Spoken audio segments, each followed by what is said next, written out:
Hi மக்களே, இன்றைக்கி நம்ம சேனலில் என்ன ஸ்பெஷல்னு வந்து பார்த்திங்கன்னா கருப்பு சுண்டல். வாங்க நம்ம வந்து நார்மலாக வந்து மூக்கு கடலைன்னு சொல்லுவோம், சுண்டல்னு சொல்லுவோம்.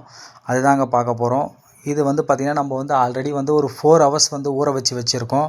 ஃபஸ்ட்டு நம்ம வாஷ் பண்ணி ஊற வச்சுட்டோம். இப்போ நெக்ஸ்ட்டு வந்து பார்த்திங்கன்னா குக்கரில் மாற்றி 2 விசில் விட்டு எடுத்துக்க போகிறோம். ஓகேங்களா, 4 மணி நேரம் ஊறி இருக்கிறதால நல்லா ஊறி வந்திருக்குங்க. இப்போ வந்து பார்த்திங்கன்னா குக்கரில் மாற்றின பிறகு தேவையான அளவு நம்ம வந்து உப்பு ஆட் பண்ணிக்கிறோம். ஓகேங்களா, உப்பு ஆட் பண்ணி நம்ம வந்து குக்கர் க்ளோஸ் பண்ணி 2 விசில் விட்டு எடுத்துக்க போகிறோங்க. இப்போ வந்து பார்த்திங்கன்னா விசில் விட்டு எடுத்த பிறகு ப்ரெஷர் இறங்கின பிறகு பார்த்திங்கன்னா நெக்ஸ்ட்டு வந்து நம்ம சின்னதாக ஒரு தாளிப்பு போட போகிறோம். ரொம்ப ஈஸியான டிஷ்ஷுங்க. நீங்கள் உங்கள் வீட்டில் வந்து வீக்லி வந்து 2 டேஸ் வந்து உங்கள் வீட்டில் இருக்கிற ஃபுட்டு செஞ்சு கொடுக்கலாம். வீட்டில் இருக்கிறவங்க மோஸ்ட்லி வந்து எல்லாருமே சாப்பிடலாம். ஹெல்தியான ஸ்நாக்ஸும் வேறு. இது வந்து மோஸ்ட்லி வந்து ஈவினிங் டைம்லேயும் சாப்பிட்லாம். நீங்கள் வந்து மார்னிங்கே கூட ரெடி பண்ணி எடுத்துகிட்டு போய் கூட சாப்பிட்லாம். ஓகேங்களா, இதில் வந்து நீங்கள் நார்மலாக வந்து ரெடி பண்ணிட்டு கூட அப்புறம் தாளிக்காமல் கூட யூஸ் பண்ணலாம். ஓகேவா, பாருங்கள் 2 விசில் வந்த பிறகு பார்த்திங்கன்னா நம்ம வந்து குக்கரை ஓப்பன் பண்ணுறோம். பாருங்கள், சுண்டல் நல்லா கையில் நம்ம அமுக்கி விட்டோம்னா பாருங்கள் நல்லா மசிஞ்சு வருது பாருங்கள். ஓகேங்களா, சுண்டல் ரெடி. இப்போ வந்து பார்த்திங்கன்னா இதில் இருக்கிற தண்ணியெலாம் நம்ம ஃபில்ட்ரு பண்ண போகிறோம். ஃபில்ட்ரு பண்ணிவிட்டு ஒரு நார்மல் பிளேட்டில் போட்டு கொஞ்சம் நேரம் ஆற வைக்க போகிறோங்க.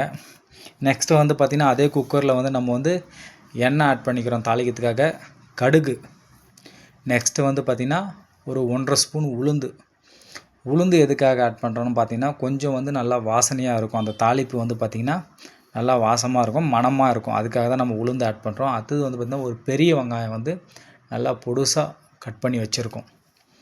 நம்ம வந்து பார்த்திங்கன்னா ஆல்ரெடி வந்து ஒரு 1/4 கிலோவுக்கு மேலே போட்டிருக்கோம் சுண்டல். ஏன்னா பேலன்ஸ் இருந்ததுங்க. நம்ம வந்து அந்த கப்பில் அளந்து போட்டோம், ஒரு 2.5 கப்பு வந்தது. அதனால் கொஞ்சம் பெரிய சைஸ் வெங்காயம் எடுத்துணும். உங்களுக்கு வெங்காயம் கம்மியாக வேணும்னா நீங்கள் கம்மியாக ஆட் பண்ணிக்கலாம். அந்த வெங்காயம் நல்லா வதங்கி வந்த பிறகு பார்த்திங்கன்னா நம்ம வந்து பச்சை மிளகா ஆட் பண்ணுறோம். பச்சை மிளகா ஆட் பண்ண பிறகு நெக்ஸ்ட்டு வந்து பார்த்திங்கன்னா உப்பு. நம்ம ஆல்ரெடி சுண்டலில் வந்து உப்பு ஆட் பண்ணியிருக்கோம். இதில் வந்து பார்த்திங்கன்னா உப்பு வந்து நீங்கள் அந்த வெங்காயம் பச்சை மிளகா இதெல்லாம் இருக்குது இல்லைங்களா, அதில் உப்பு ஏறுற அளவு உப்பு போட்டால் போதும். ஆல்ரெடி வந்து அதில் நம்ம உப்பு நிறையவே போட்டிருக்கோம். ஓகேங்களா, அதை நீங்கள் வந்து தாளிக்கும் போது பார்த்து போட்டுங்க. மோஸ்ட்லி வந்து வேக வைக்கும் போது உப்பு போட்டு வேக வச்சுருங்க. ஏன்னா சுண்டல் இந்த மாதிரி ஐட்டத்தெல்லாம் வந்து பார்த்திங்கன்னா நீங்கள் தாளிக்கும் போது உப்பு போட்டிங்கன்னா சுண்டலுக்குள்ளே வந்து உப்பு வந்து நல்லா ஏறாது. அதனால் நீங்கள் தாளிக்கும் போதே வேக வைக்கும் போதே உப்பு போட்டுட்டிங்கன்னா அது சுண்டலில் நல்லா ஊறி நல்லா டேஸ்ட்டாக இருக்கும். நெக்ஸ்ட் வந்து பார்த்திங்கன்னா கருவேப்பிலை, மல்லி நல்லா புதுசாக கட் பண்ணி ஆட் பண்ணிக்கிறோம். ஒரு தொலைவு விட்ட உடனே நம்ம வந்து ஆற வச்சுருக்க சுண்டலை வந்து போட்டு மிக்ஸ் பண்ணிக்க போகிறோம். மிக்ஸ் பண்ணி ஒரு 1 மினிட் வந்து மீடியம் ஃப்ளேமில் வச்சு நல்லா தொலைவி விட்டுக்க போகிறோம். ஓகேங்களா, அவ்வளோதாங்க. ஒரு தொலைவி விட்டால் முடிஞ்சுதுங்க, சுண்டல் ரெடி. இது ஒன்றும் பெரிய வேலையே இல்லைங்க. ரொம்ப ரொம்ப ரொம்ப சிம்பிளான டிஷ்ஷு. என்ன ஒன்று, இது ஒரு 4 ஹவர்ஸ் நல்லா நீங்கள் ஊற வைக்கணும். ஊற வச்சிட்டிங்கன்னா பட்டுன்னு வந்தோடனே ஒரு 5 to 10 மினிட்ஸில் உங்களுக்கு ரெடி ஆகிடும். நீங்கள் ப்ரெஷர் இறங்கினோடனே தாளித்து அப்படியே சாப்பிட ஆரம்பிச்சிடலாம்.